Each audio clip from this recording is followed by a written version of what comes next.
All right, welcome to This Explainer. Today, we're diving into a genuinely massive question. How exactly did ancient philosophy build the deeply divided modern worlds of the East and the West? It's a fascinating journey, and honestly, the whole thing comes down to how our earliest ancestors viewed reality itself. It all begins with a single, profound question. How do we understand our existence? Now, you might be thinking, okay, that's a bit deep. But this isn't just some abstract thought experiment. Establishing how we answer this question is literally the root of human survival. It's the bedrock of civilization. The way our ancestors answered this one question fundamentally determined the entire trajectory of our science, our medicine, and our society as we know it today.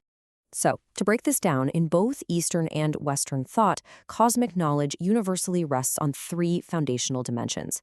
These are often referred to as the three goods, or the Samje. First up, we have heaven, which represents the invisible world of ideas and essence. Second, we have earth, representing the visible, phenomenal material world around us. And third, sitting squarely in the middle of all of it, we have humanity, us. We're the observer and the perceiving subject.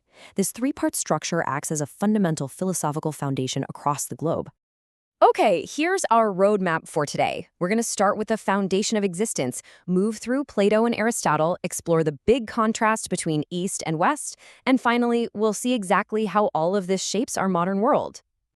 Let's jump right in. Section 1. The foundation of existence and civilizational changes.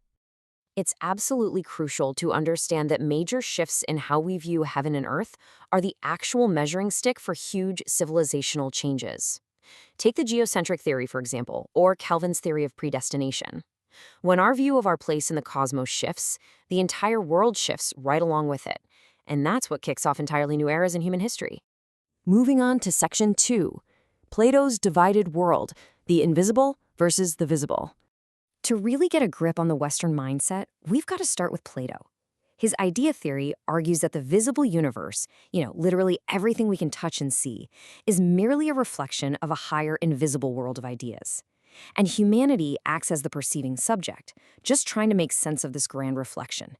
It's like we're looking in a mirror and trying to figure out what's casting the image. Which leads us to Section 3, Aristotle's form and matter and practical cosmology. So while Plato gave us invisible ideas and a visible world, his student Aristotle stepped in and grounded this whole thing into reality. Aristotle shifted this concept into form, or essence, and matter, or phenomena. He saw heaven's essence acting directly upon the Earth's material, with humans right in the middle, actively helping to embody that form.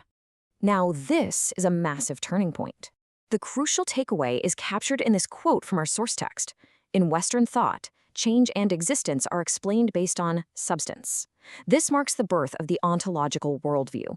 In this view, logic demands that change isn't just some mystical, unexplainable process. It must be explained as a physical entity or a concrete building block. That single idea right there, that becomes the absolute bedrock of all Western philosophy and science. All right, Section 4, the four causes and elements. So if everything is made of physical substance, how does it form? Well, Aristotle gave us four causes. Think of it exactly like building a house. The form factor is the blueprint.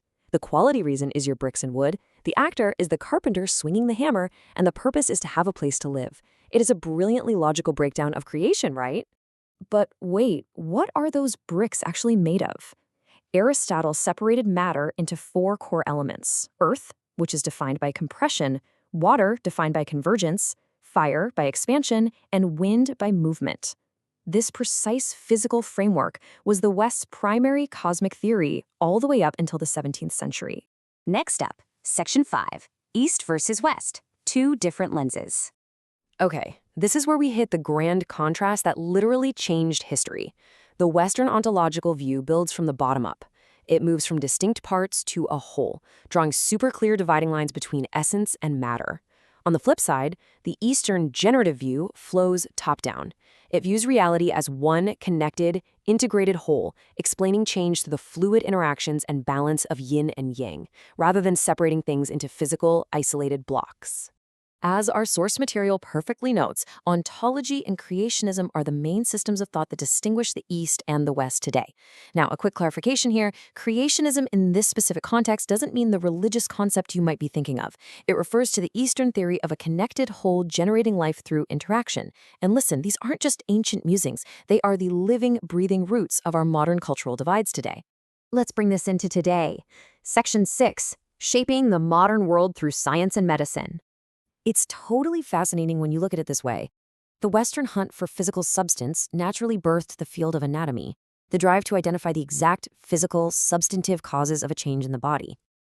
Meanwhile, the Eastern focus on top-down connection naturally developed holistic biomedicine, emphasizing energy flows and balance within an entire system. Both approaches are incredibly powerful, and both stem entirely from how they answered those ancient philosophical questions. So, understanding both of these lenses isn't just a fun history lesson. As the text outlines, comprehending the legacy of these worldviews is essentially the required philosophical foundation for the future fusion and mutual understanding of our global civilizations. We really cannot truly integrate our scientific paradigms unless we understand the distinct ancient frameworks that built them in the first place. I want to leave you with this final kind of provocative thought. I want you to look at your own life, your own problem-solving methods, and your own everyday perspective. Do you view your world from the bottom up, as a collection of distinct physical parts to be analyzed? Or do you view it from the top down, as a connected whole defined by interaction and balance? Challenging yourself to recognize which ancient lens you are looking through is really the very first step to understanding your own existence. Thank you so much for joining me on this explainer, and keep questioning the world around you.